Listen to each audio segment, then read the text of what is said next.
అదృష్ట రత్నాలయం జ్యువెల్స్ అదృష్ట రత్నం అష్టైశ్వర్యాలకు మహానిలయం. నమస్కారం గురువుగారు. శ్రీమాత్రి నమః. గురువుగారు, వసంత పంచమి ఏ రోజున జరుపుకోవాలి గురువుగారు? వసంత పంచమి మాఘమాసంలో చాలా కీలకమైనటువంటి రోజుగా పరిగణలోకి తీసుకోవడం జరుగుతుంది. వసంత పంచమి సరస్వతీదేవికి సంబంధించినటువంటి రోజుగాను, సరస్వతీదేవి పుట్టినటువంటి రోజుగాను మన యొక్క సనాతన ధర్మంలో చెప్పినటువంటి గొప్పనైనటువంటి అంశము.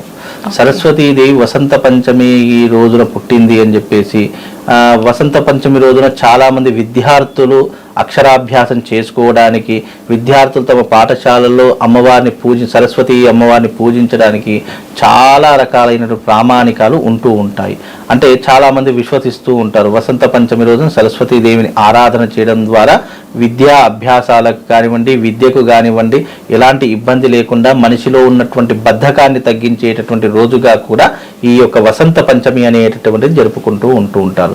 ఈ వసంత పంచమి సరస్వతీదేవికి అంకితంగా ఇచ్చేటటువంటి రోజు ఈ వసంత పంచమి కనుక జ్ఞానానికి, అలాగే ఐశ్వర్యానికి, అలాగే విద్యకు అధినాయకురైనటువంటి ఆ తల్లిని పూజించడం ద్వారా మనకు విద్య, విజ్ఞానము, ఆరోగ్యము అన్నీ కూడా ఆ తల్లి ద్వారా మనకు కలిగేటటువంటి గొప్పనైనటువంటి రోజులు వసంత పంచమి. ఆ వసంత పంచమి రోజున కూడా చాలా మంది పెళ్లిళ్ళు, గృహప్రవేశాదులు, శుభకార్యాలు ఇలా ఎన్నో రకాలైనటువంటి, అంటే వసంత పంచమి ఎన్ని రకాలైన దోషాలుంటే అన్ని రకాల దోషాలను హరింపజేసేటటువంటి రోజు వసంత పంచమి. వసంత పంచమి రోజు తిథి, వార, నక్షత్ర, ముహూర్త, యోగము, కర్ణం ఇవన్నిటితో సంబంధం లేకుండా ఆ రోజున ఇలాంటి శుభకార్యాన్నైనా ప్రారంభం చేసుకునేటటువంటి రోజుగా కూడా వసంత పంచమిని పరిగణలోకి తీసుకోవడము మన జ్యోతిష గ్రంథంలో ఇచ్చినటువంటి గొప్పనైనటువంటి తిథిగా భావన చేసుకుంటారమ్మా. ఇది ముఖ్యంగా విద్యార్థులకు ప్రత్యేకమైన రోజు. విద్యార్థులకు అంటే చదువులకు తల్లి, చదువులకు అధినాయకురాలైనటువంటి సరస్వతీదేవి ఆ వసంత పంచమి రోజున పుట్టింది కాబట్టి ఆ వసంత పంచమి అనేటటువంటిది మాఘమాసంలో వచ్చే వసంత పంచమి ఏదైతే ఉంటుందో ఆ తల్లికి సంబంధించినటువంటి క్రతువులను ఆరాధించడం వల్ల, ఆ తల్లికి సంబంధించినటువంటి విధానాన్ని ఆరాధించడం వల్ల ఆ వ్యక్తికి విద్యకు కానివ్వండి, బుద్ధికి కానివ్వండి, జ్ఞానానికి కానివ్వండి ఏమీ లోటు లేకుండా చేస్తుంది. అందుకే సరస్వతీదేవిని ఏ రూపకంగా కొలుస్తాము? విద్యకు తల్లిగాను, జ్ఞానానికి రూపంగాను, అలాగే ఆ తల్లి కళలకు అధినాయకురాలిగాను మనం పూజిస్తూ ఉంటాం. కళలు అంటే ఏంటి అంటే ఆ రోజు ఆ ప్రతి మనిషి జీవితంలో ఉన్నటువంటి నాట్యానికి కానివ్వండి, వాయిద్యాలకు కానివ్వండి, అనేక రకములైనటువంటి కళలకు ఆ తల్లిని మనము నాయకురాలిగా చూస్తాం. కాబట్టి ఆ రోజున ఎస్పెషల్లీ విద్యార్థులకు కొంచెము ఆ అమ్మవారి యొక్క అనుగ్రహం, పరిపూర్ణమైన అనుగ్రహం లభించడానికి చాలా మంది ఆ రోజున బాసర అంటే స్వయంగా వెలిసినటువంటి తల్లి బాసర సరస్వతీదేవి కాబట్టి అందులోనూ ఈ బాసరలో ఉన్నటువంటి తల్లి సరస్వతీదేవి గోదావరి తీరంలో వెలిసింది కాబట్టి ఈ క్షేత్రాలలో అన్నిటిలోకెల్లా ఉత్తమమైనటువంటి సరస్వతి క్షేత్రం ఎక్కడైనా ఉంది అంటే అది కేవలము బాసరలో మాత్రమే, ఆదిలాబాద్ జిల్లా బాసరలో మాత్రం ఉంది. ఆ బాసర అనేటటువంటిది గంగా తీరం వైపు ఉంది కాబట్టి, గంగ ఒడ్డుకే ఆ తల్లి వెలిసింది కాబట్టి అది అత్యంత పుణ్యక్షేత్రంగా విరాజిల్లుతూ ఉంటుంది. అక్కడ వసంత పంచమి రోజు కొంత లక్షలాది మంది భక్తులు అక్కడికి వచ్చి అమ్మవారి యొక్క దర్శనం చేసుకుంటారు. చిన్న చిన్న పిల్లలు ఆ రోజున ఎస్పెషల్లీ విద్య లేని ఆ రోజున కొన్ని సందర్భాలలో విన్నాను, ఆ రోజున సరస్వతీ లేహం అని చెప్పేసి చిన్న పిల్లలకు అక్కడ తినిపిస్తూ ఉంటారట. ఆ సరస్వతీ లేహం తినిపించినటువంటి వాళ్లకు జ్ఞానం కానివ్వండి, అలాగే చదువు కానివ్వండి, చాలా జీవితంలో ఒక ఉన్నతమైనటువంటి స్టేటస్కు వెళతారని చెప్పేసి కొంతమంది విశ్వసిస్తూ ఉంటారట. కొంతమంది మాటలు నత్తిగా మాట్లాడేటటువంటి వాళ్ళకు కానివ్వండి, లేదా మాటలు స్పష్టంగా మాట్లాడలేనటువంటి వాళ్ళు కానివ్వండి, ఆ రోజున బంగారపు పెన్నుతో నాలుక మీద శ్రీ అనేటటువంటి నామాన్ని రాయడం కానివ్వండి, శ్రీకారం రాయడం కానివ్వండి ఎక్కువగా ఆచరిస్తూ ఉంటారని చెప్పేసి అక్కడ చాలా మంది చెప్తూ ఉంటారు. చాలా మంది చెప్పినటువంటి వాళ్ళకు కూడా, చేయించుకున్నటువంటి వాళ్ళకు కూడా బాగానే ఉంది అని చెప్పేసి కూడా చెప్పినటువంటి వాళ్ళు చాలా మంది ఉన్నారు. అంటే ఈ రకమైనటువంటి విధానము వసంత పంచమి రోజున ఏర్పడుతూ ఉంటుంది. ఆ రోజున చక్కగా గంగా స్నానం ఆచరించడము, సరస్వతీదేవిని పూజించడము, ఆ వసంత పంచమి రోజున ఏదైనా శుభకార్యాలు అంటే వివాహాది శుభకార్యాలు కానివ్వండి, కొత్త వ్యాపారాలు పెట్టడం కానివ్వండి, ఇన్వెస్ట్మెంట్లు పెట్టడం కానివ్వండి, గృహప్రవేశాది క్రతువులు చేసుకోవడం కానివ్వండి, ఇలాంటి శుభముహూర్తాలకు పెట్టినటువంటి ముహూర్తం వసంత పంచమి. అందుకే ఆ వసంత పంచమి రోజున ప్రతి ఒక్కరూ ఏం ఆచరించాలి అంటే గనక వైశ్రవణ తంత్ర కుబేర యాగము ఆచరణ చేసుకోవాలి. వైశ్రవణ తంత్ర కుబేర యాగం అనేటటువంటిది ఈ ఆర్థిక పరమైనటువంటి ఇబ్బందులు, అప్పుల ఊబిలో కూడుకుపోయినటువంటి వాళ్ళు ఎవరైతే ఉన్నారో వసంత పంచమి రోజున వైశ్రవణ తంత్ర కుబేర యాగం చేస్తే గనక వాళ్ళ జీవితంలో డబ్బుకి లోటు ఉండదు. అంత గొప్పనైనటువంటి ముహూర్తం వసంత పంచమి. మనకు జ్యోతిష్యంలో కొన్ని అద్భుతమైనటువంటి యోగములు ముహూర్తంలో వస్తాయి. ఆ యోగములు ముహూర్తంలో మనం ఏదైతే తలపెడతామో కార్యము అది ఎప్పటికీ కూడా అక్షయ పాత్రలా ఉంటుంది. అక్షయ పాత్ర అంటే ఏంటి? దాంట్లో ఎంత తీసినా పుట్టుకొస్తూనే ఉంటాయి.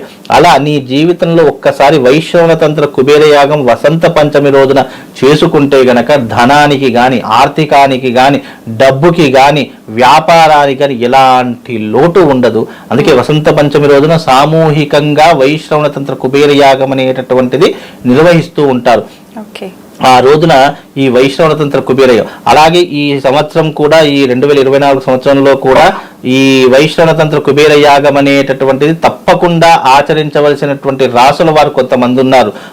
అందులో ప్రధానంగా కుంభరాశి వాళ్ళు, అలాగే మీనరాశి వాళ్ళు, అలాగే మకర రాశి వాళ్ళు, మేషరాశి వాళ్ళు, అలాగే కర్కాటక రాశి వాళ్ళు. ఈ 5గురు తప్పకుండా ఈ యొక్క వైశ్రవణ తంత్ర కుబేర యాగం అనేటటువంటిది ఆచరణ చేసుకోవాలి. ఎందుకంటే ఈ 5 రాశుల వారికి గురువు పొజిషన్ అంటే ఈ యొక్క ఫైనాన్షియల్ కి సంబంధించిన ట్రాన్సాక్షన్స్ కానివ్వండి, డబ్బుకు సంబంధించిన ఇబ్బందులు కానీ ఎన్నో రకాలుగా సతమతం పెడుతూ ఉంటాయి, ఎన్నో రకాలుగా ఇబ్బందులు పెడుతూ ఉంటాయి. కాబట్టి ఈ 5 రాశుల వారు వసంత పంచమి రోజున సామూహికంగా జరిగే ఈ వైశ్రవణ తంత్ర కుబేర యాగంలో పాల్గొంటే గనక వాళ్ళకు ఆర్థిక పరమైనటువంటి ఇబ్బంది నుంచి అధిగమించే శక్తి దీని ద్వారా కలుగుతుంది. కనుక ఆ రోజున ఈ రకమైనటువంటి పరిష్కారాన్ని చేసుకోండి.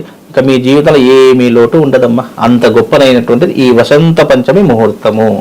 ఓకే, అయితే ఇవన్నీ ప్రత్యేకమైన పూజలు కదా గురువు గారు. ఇంట్లో ఉండి చేసుకోవాలంటే విద్యార్థులు సింపుల్ గా ఏదైనా మంత్రం గాని, పూజ గాని, రెమెడీ గాని ఉందా? ఇంట్లో విద్యార్థులు చేసుకోవడానికి అమ్మవారికి సంబంధించినటువంటి మూలమంత్రం శరబిందు సమాకారే పరబ్రహ్మ స్వరూపిణి వాసరా పీఠ నిలయే సరస్వతి నమోస్తుతే అనేటటువంటి విధానాన్ని చదువుకోవచ్చు. అది ఆ శ్లోకం సరిపోతుంది.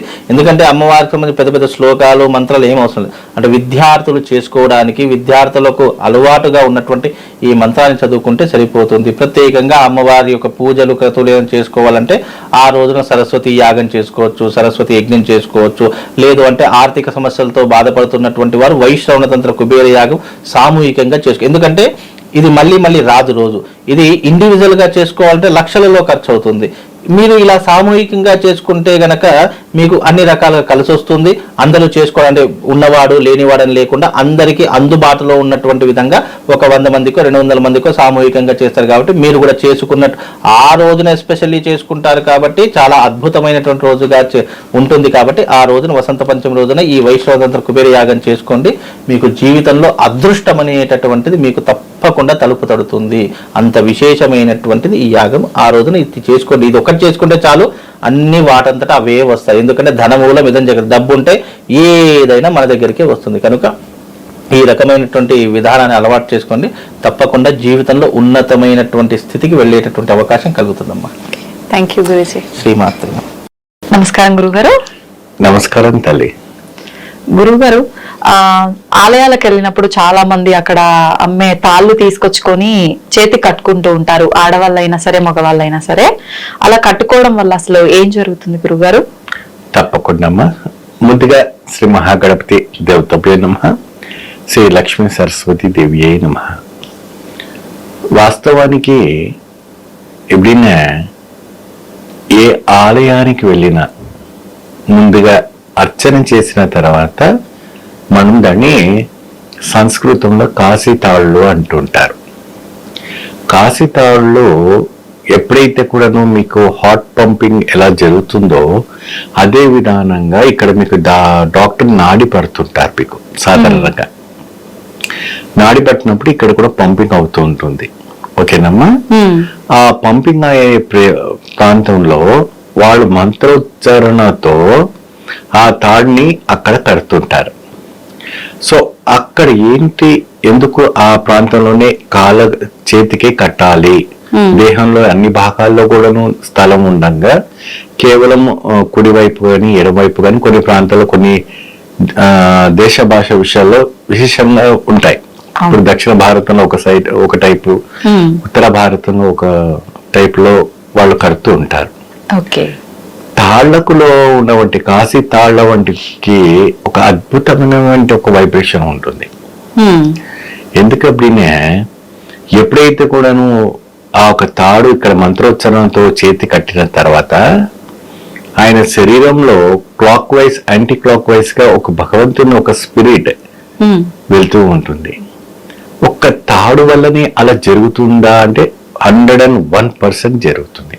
ఎందుకు జరుగుతుందంటే దానికి ప్రాణం వచ్చేస్తుంది. స్వామివారి పాదాల దగ్గర కానీ, లక్ష్మీదేవి పాదాల దగ్గర కానీ, దుర్గాదేవి పాదాల దగ్గర కానీ, పెరుమాళ పాదాల దగ్గర కానీ పెట్టిన వెంటనే మీ పేరు గోత్ర నామాలతో విశేషమైన వంటి ఒక అర్చన చేసిన వంటిది మీ కోరిక ఏదైతే కోరింది ఉందో ఖచ్చితంగా ఆ తాడు తీసుకొచ్చితే ఆయన ఆశీర్వచన మంత్రముతో కావచ్చు, లేదంటే ఇంకొక ఏదైనా భగవంతుడికి రిలేటెడ్ మంత్రముతో బ్రాహ్మణుడు తాకి ఆ బ్రాహ్మణుడు నిరంతరంగా భగవంతుని తాకుతూ ఉంటాడు కాబట్టి ఉదయం నుంచి సాయంత్రం వరకు ఆయన స్వామి సేవలు ఉంటాడు కాబట్టి ఆయనలో ఒక యాంటీ పవర్ ఉంటుంది.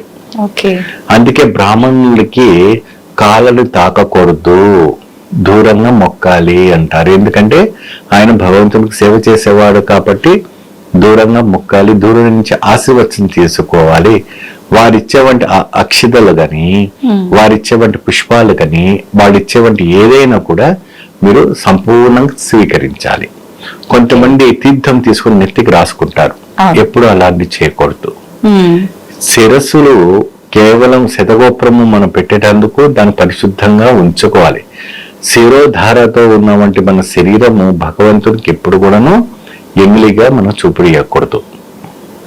ఏమండి, ఇంకోటి అది కాశీ తాళ్ళు కట్టుకున్న తర్వాత మీరు ఆలయ ప్రదక్షిణ చేయాలి.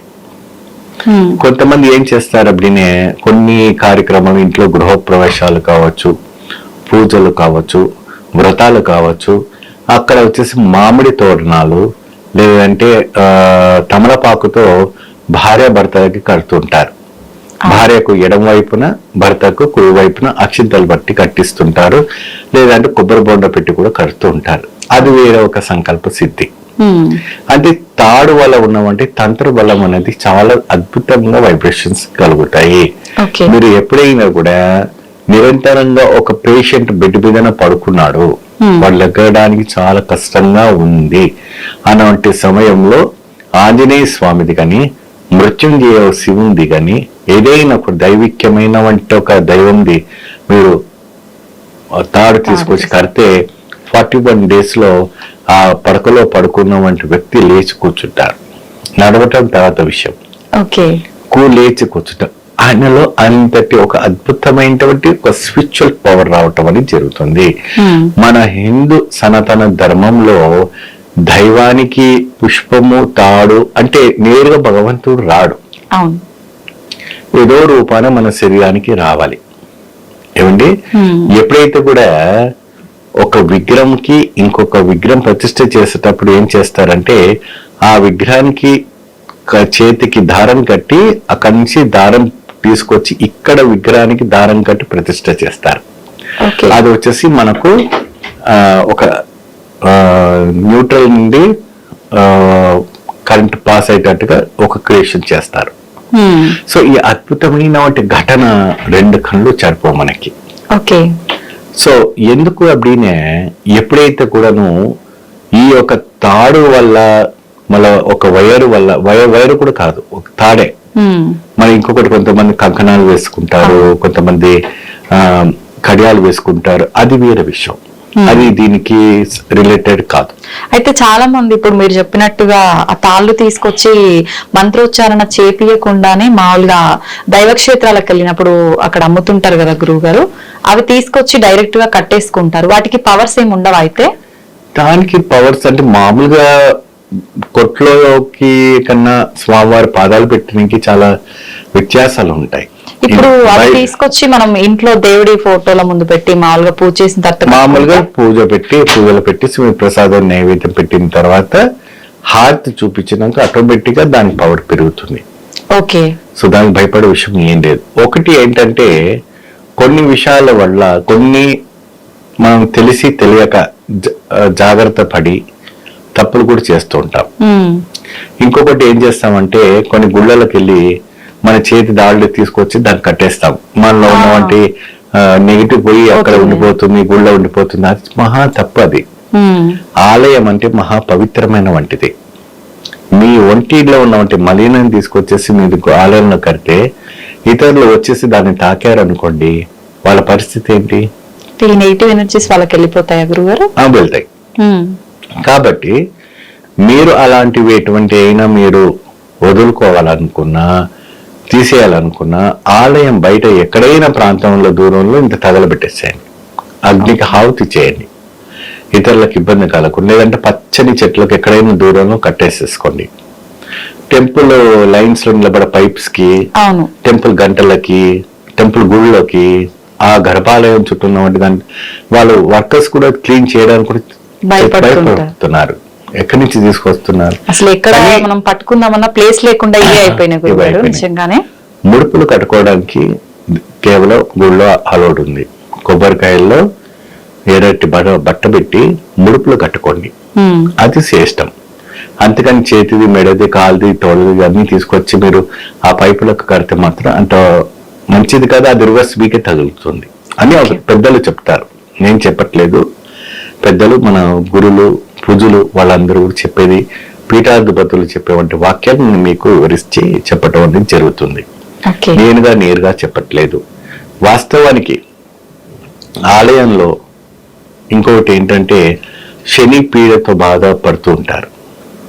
ఏమా చాలా అంటే శోధిస్తాడు, వీడికి బాగా అహంకారం ఉంది, వీడికి బాగా డబ్బు ఉంది, బాగా అద్భుతంగా తిరుగుతున్నాడు, విచక్షణగా ఖర్చు పెడుతున్నాడు, విచక్షణమైనటువంటి లక్షణాలు వీడు ఉంటున్నాడు அப்படின்னு చాలా వరకు కూడాను ఉన్నప్పుడు అప్పుడు ఈయన ఎంటర్ అవుతారు. ఎంటర్ అయినప్పుడు వాట్ ఈస్ వాట్ అని తెలుస్తుంది.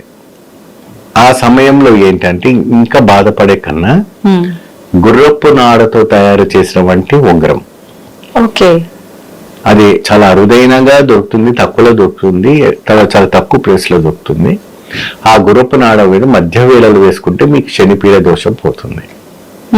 ఎవరైనా స్త్రీలైనా పురుషులైనా ఎవరైనా ధరించుకోవచ్చు. అది గుర్రము నడిచి అరిగిపోయిన వంటి గుర్రపు నాడతో తయారు చేస్తారు. అది ఓల్డ్ సిటీ ప్రాంతాల్లో అక్కడ ఇక్కడ ఎక్కడైనా కూడా మీకు గోరా కబేర్ అని ఉంటుంది. ఆ ప్రాంతాల్లో మీరు వెళ్ళారంటే మీకు దొరికిపోతుంది. ఓకే.